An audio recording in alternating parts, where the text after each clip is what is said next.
Hello, I'm Professor Helen Bond and I'm Head of the School of Divinity here at the University of Edinburgh. And I'd like to say welcome very much to our Yale Edinburgh conference this year. We've been holding the conference here since 1992, so it's great that we've worked out a way of holding it online. Theology has been taught here for over 400 years, but this is the 175th anniversary of the New College buildings, so it's really great that we're holding the conference here. Welcome again, and I hope you enjoy the conference. This historic building was significant for mission and world Christianity long before 1987, when Andrew Walls established the Study Center. In 1867, Alexander Duff, the first Presbyterian missionary to India, took up the new chair in evangelistic theology. In 1910, the World Missionary Conference took place in the Assembly Hall. In 1958, John Gattu, the Kenyan church leader famous for his call for a moratorium on mission, studied here. More recently, staff have included Kwame Bediako and Marcella Althus Reed. Graduates of the Center for the Study of World Christianity now work across the globe. Hello, my name is Agana Siriagana. I'm conference organizer for this year's Yale Edinburgh Conference on World Christianity and the History of Missions. This year we've put together an entirely digital program on the theme Oral, Print and Digital Cultures and World Christianity and the History of Mission. We have a raft of wonderful presentations prepared for 3 days between the 22nd and the 24th of June. I look forward to welcoming you all to this conference, and please be aware that videos will be made available of all the sessions. So we do look forward to joining you on Zoom as we celebrate this year's annual meeting. Here are some PhD students talking briefly about their projects as they relate to the conference theme. I'm Khalida Zhu, who has just completed a PhD at the Center a few months ago. In this year's conference, I will present a paper about decoloniality and digital theology in Hong Kong. During the pandemic, we are all relied on heavy use of internet, whenever for daily shopping or for church services. However, I will argue about the coloniality in the digital space, which may indirectly marginalize people or are causing people underrepresented in the digital space. I will use Eric Stoddar's theology of surveillance to suggest a hybrid approach for church ministry so that pastoral leaders may be well aware of the online presence as well as the absence of the lost sheep. I'm really interested in the intersection between world Christianity as an academic discipline and how it plays out in the life of the global church. So I've been involved with conversations with the World Communion of Reformed Churches in thinking about a kind of report we can make post-COVID-19 life to reflect how the Reformed churches have dealt with this virus. So instead of the usual method, which would be to get a bunch of specialists in a room to write a report together, we've been prioritising listening. So we've used oral culture through a digital medium to listen to people's stories and experiences and listen to people who usually are not heard, people who with disabilities or young people, and we've prioritised the global church too.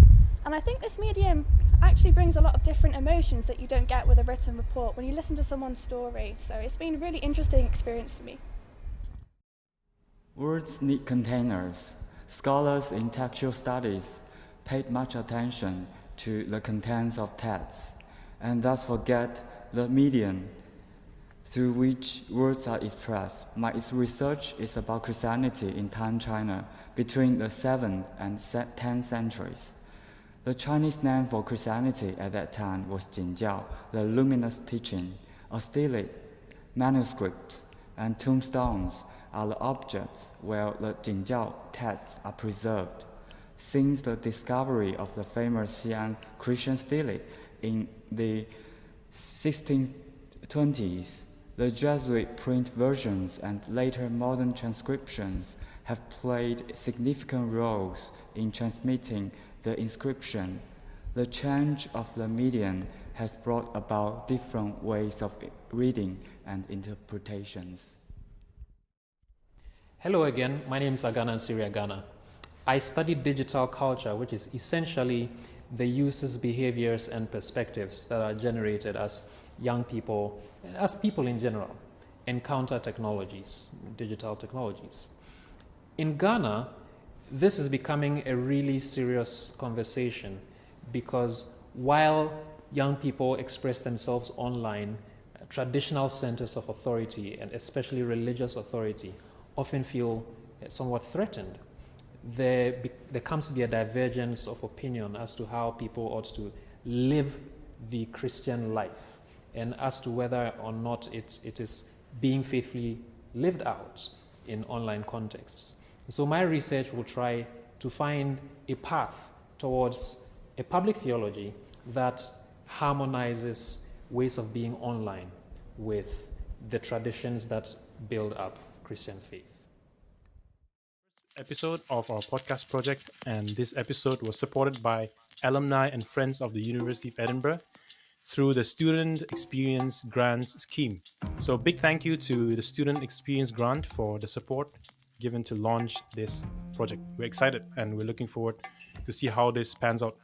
We consider world Christianity as the study of this evolving global religion, whilst acknowledging its plurality of substance and form, practice, theology, etc., its history via Christian missions and migration, as well as its various developments in the future through the lenses of ecumenism and isolation. A little bit about the format of the show. Each podcast episode is going to be looking at a particular theme and how it relates to world Christianity. So, for example, topics that we're hoping to discuss include post-colonialism, gender, migration, digital technology. The Center holds collections pertaining to orality, print, and digitality that complement the holdings of New College Library. It has its own research collection of historic books, pamphlets, and periodicals on world Christianity. It is the home of the journal Studies in World Christianity. It supports oral and ethnographic fieldwork. The center periodically uploads content to its online platforms such as Twitter and YouTube.